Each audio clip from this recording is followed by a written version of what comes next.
Welcome to the Golden Truth. I'm Dave Kranzler, and with me is my co-producer John Titus. Hi Dave, how are you doing? I'm well, thank you. In part one, we talked about the size of the derivatives market and how a crisis in that market would have a catastrophic effect on Main Street bank accounts. Today we're going to explain how a market collapse from the derivatives crisis is actually a much bigger risk to the system than what occurred and what triggered the 2008 meltdown. In early 2008, I actually did some analyses on several banks in which I looked at the asset side of their balance sheet. These are all banks that were huge issuers of mortgages, subprime mortgages, home equity loans. And I did the exercise of saying, okay, we know they're holding these mortgages at a level that is marked way too high, so therefore they're overstating their assets. Now, and what I did is I took a very conservative approach to marking to market the various mortgage categories on their balance sheets. And what I found was that every single bank and every single mortgage issuer was hopelessly insolvent on a mark-to-market basis. Now, what's kind of frightening is that the same misvaluation dynamic is at work in the derivatives market today, only it's at least 5 to 10 times bigger than the problem with the bad mortgages in 2008. But before we get to that, John actually produced a movie about the 2008 bailout that shows exactly what happened and why it happened. And today he's going to treat us to a short clip from that movie. Yeah, that's right, Dave. I made a movie in 2012 called Bailout, and we cover 5 different fraudulent practices by Wall Street centered around housing and mortgages, but wrap the otherwise dry technical explanations kind of inside a road trip to Las Vegas that shows bankers gambling with money from the very people whose lives they're destroying. Anyhow, the clip I'm going to show covers exactly what you were talking about earlier with the gross overvaluation of assets, which is the real problem today with derivatives, but in this clip we just happen to be talking about home equity loans. If you just examine the second lien loan portfolio of the 4 largest banks, the 4 largest being Wells Fargo, Bank of America, Citigroup, and JPMorgan Chase, just their home equity loans, that if they were valued honestly, it would wipe out the entire capital base of all 4 of those banks. Top 4 would have to be restructured, because in each case you've got over $100 billion in home equity loans on the balance sheet. On a home equity loan or on a second mortgage, unlike a first mortgage, the bank can call you up literally on day 89. If it's day 90, then they have to show it as delinquent. They can literally call you up on day 89 and say, pay me $1. I'm not kidding you. But if your house is underwater in terms of the primary mortgage, let's say you have a primary and a home equity loan, if you sold the house or if you went into a default, the guy who holds that second lien is going to get 0. If somebody literally pays them $1 on day 89, they can declare it current. So then they go around to the media saying, oh, what do you mean? Our book is fine. People are still paying. See, I think you're going to have to write off all the second mortgages. And the regulators are giving them a free pass on this because the regulators don't want the banks to look as bankrupt as they are. Because Timothy Geithner and company have went through all these stress tests and said the banks are healthy. So God forfend, after going through this charade in 2009, that the banks are great and not making them raise more equity, that they're revealed to be insolvent. Can't have that.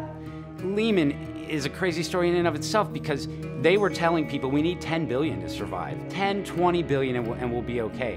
When all was said and done, they had a $600 billion hole in their balance sheet. Bernanke's whole goal is to attempt to allow these banks to earn their way with time and with gifts from the Federal Reserve, with quantitative easing and purchasing the bad assets, allow them to earn their way back to solvency, and it's not going well. The problem is that their people were paid.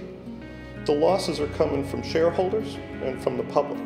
It's not coming from the management of the bank. Only a few people knew what was going on, and only those same few people were the ones that were collecting, and to this day collect hundreds of millions and billions of dollars a year in personal compensation, all of which I believe should be clawed back. Increasingly in the US, they can claw back salary if the bank takes a loss. But the banks will do anything to avoid getting that money clawed back, even cook their books. The bottom line here is, accounting fraud is now Wall Street's business model.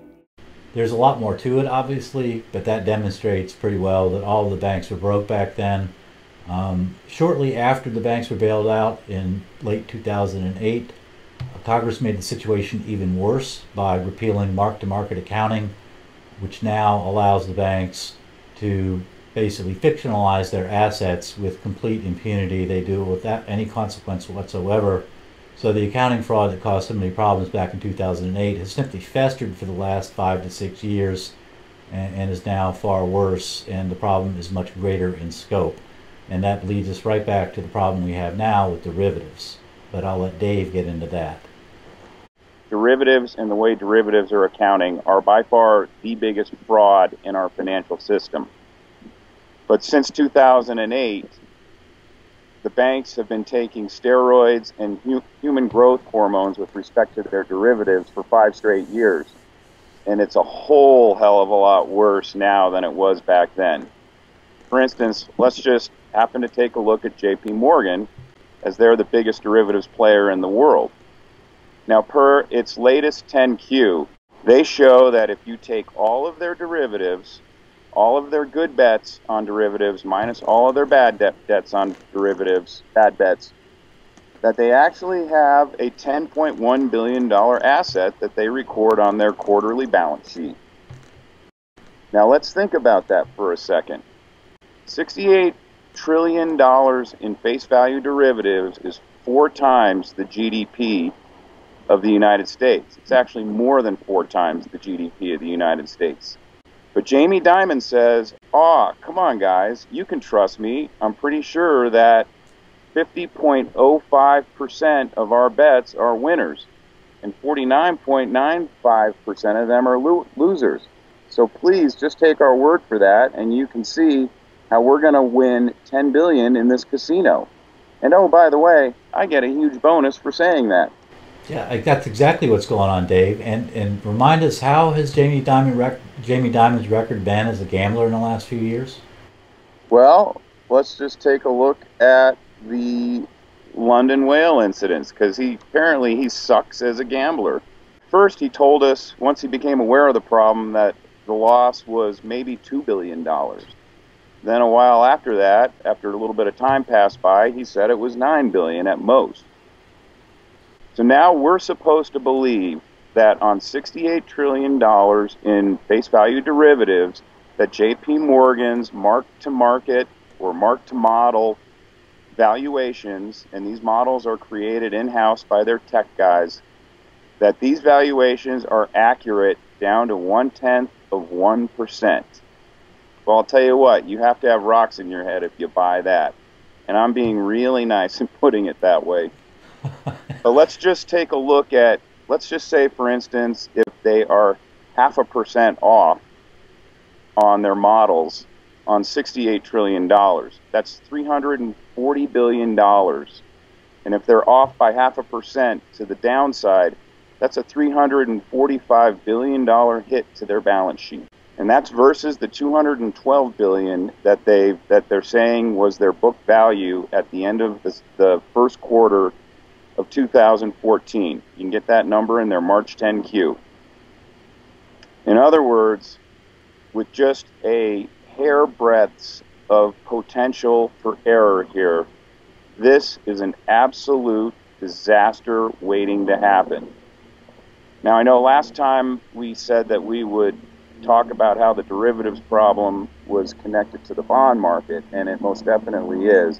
But as we started digging into this and analyzing the situation, we wanted to produce a few more videos to go a little further in depth in derivatives, because it's a very complicated issue and a lot of people don't really understand it, and we're going to try and help people understand it. And the fact that people don't understand it is why these guys are able to get away with it. Have a nice weekend, everybody, and that is the golden truth.